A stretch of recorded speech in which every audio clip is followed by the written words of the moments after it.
Hello, Chef Marcus Guiliano here, and I'm your chef on a mission. Today's mission is business tips, and we're going to be talking about employees. One of my top 5 tips for new restaurant owners.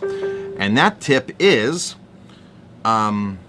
take care of your staff better than your guests. And I have Jamie with me. Jamie's off camera, but she's here. And we just did a great Facebook Live about this topic, and I wanted to make another video and put it onto my YouTube channel. And this is going to be a much more condensed version down, so you're going to have to go to 50 Mistakes That Business Owners Make fan page on Facebook to get the full version. So let's roll into this, Jamie. Absolutely. So treating your employees better than your customers. Yes. What came first? What came first? The chicken or the egg? And then what came first? Your employee or your guests? Right. Right. So that's super important to think about, right? Without your employees, you wouldn't have guests. And without happy employees, you don't have happy guests. Right? There's only so much. So quick story before we jump into this article by Annette Franz from Business to Community.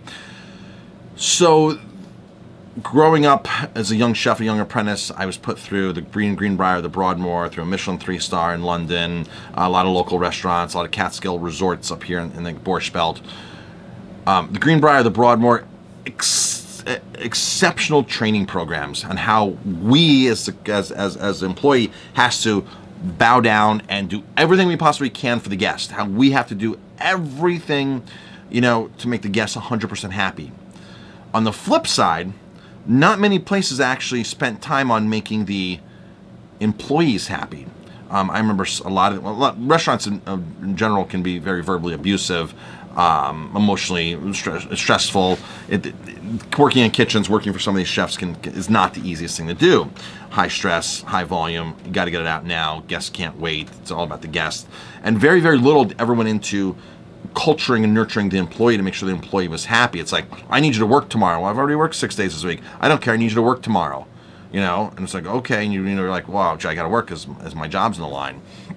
I was told my first week at the Greenbrier, Jamie, I've told you this many times, I told this story. So my very first week, I was new. It was a brand new environment for me. I wasn't a bad cook. It just was a new environment. It was new chefs, and the one sous chef was just a total a-hole and just rude and nasty. And I was like, I've never worked for somebody like this before. Oh my gosh. I was told I had 24 hours to get my act together, or I didn't have a job. I just moved there, bought a house, and they knew I bought a house. I was 20 years old or 21 years old. They knew I bought a house. They knew I just moved there from New York. And it's like, you're telling an employee, like that scare tactic is supposed to hopefully turn me around, instead of sitting down with me and saying, okay, what kind of experience do you really have? What would you be comfortable doing here? We want to see you succeed. And basically it was like, you have 24 hours. You don't have a job here. I'm like, oh my gosh. I remember when that happened, I got so stressed out that I broke out with acne at my back. I was so stressed out. I was like, this is crazy. I'm 21 years old. I'm going through all this stress, and looking back at that now, that's just a total wrong way to handle what they did to me. Absolutely. So let's jump into this article from Annette. Absolutely. So she talks about three different steps that become the foundation of designing a great employee. We'll go through them probably quicker than we did on the Facebook Live. This is just a quick 5-minute video. So develop employee persona. Find out what their likes are, their challenges, their behaviors, their goals, and taking what they are and incorporating it into your business or their interests and things like that. Any good employer should also be a coach as well, a life coach as well to your employees.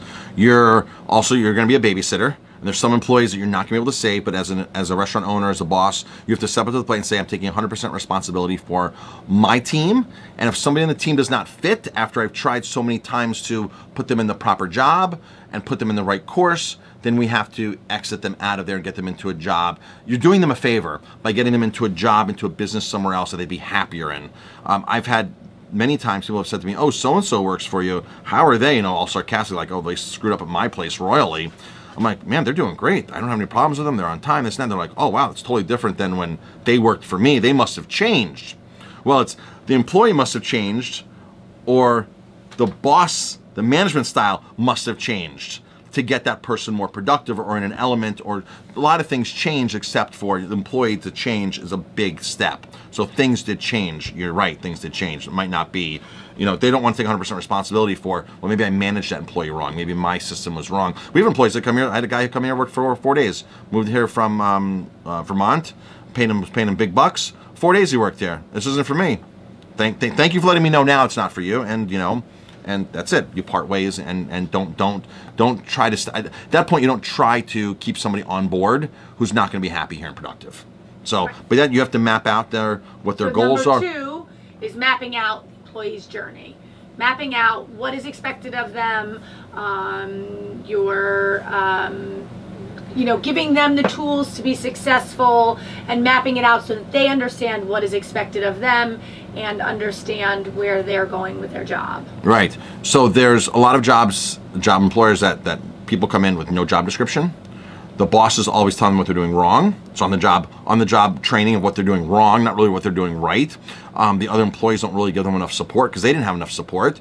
And it's like you walk into some restaurants and it's just like, this is insane what's going on here. And you hear from employees like, this is ludicrous that, you have no guidance, that you're just, but they're expected to perform at 110%, 110% of the time. And if the guest isn't getting taken care of, then they're even in more trouble. Right. And number 3, listen to the employee and incorporate their feedback into experiences and process improvements. So, getting feedback from your employees is super important, but the other important part is following through with the employee on the feedback, whether it's something you can incorporate or something you can't incorporate, explaining it to them and maybe following through in the procedure of how to incorporate it.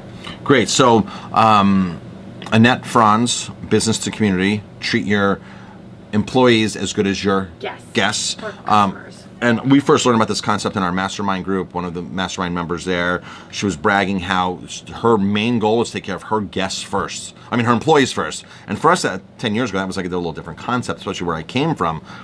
I was like, well, no, the guests.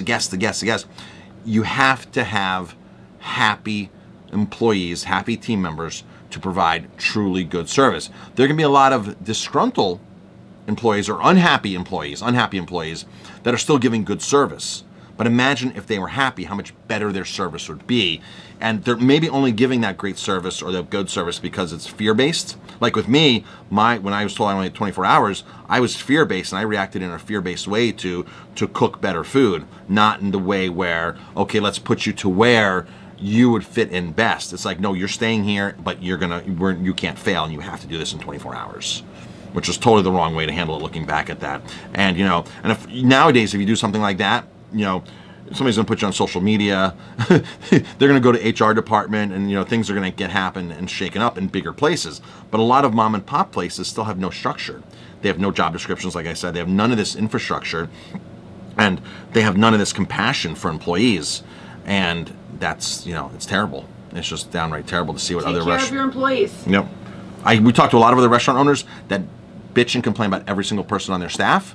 How they can't trust them, how they're idiots, how they're morons. Hey, we have the same situation. But if you praise them more than you tear them down, you're going to get different results. If your expectations of them are different, and we're not perfect by any means. We're not the perfect bosses, the perfect employers. But we're always learning and trying to better ourselves. But we're conscious. We are conscious. We're conscious, and we try to do the best things. I'm Chef Marcus Guiliano. Thanks for watching. You can go to 50mistakes50mistakes.com or marcusguiliano.com. You can actually get my free book my book for free. My book for free, 50 Mistakes That Business Owners Make, by going to restaurantmastercoach.com or 50mistakes.com and fill out the information there, and we'll ship it right to you. Thanks for watching.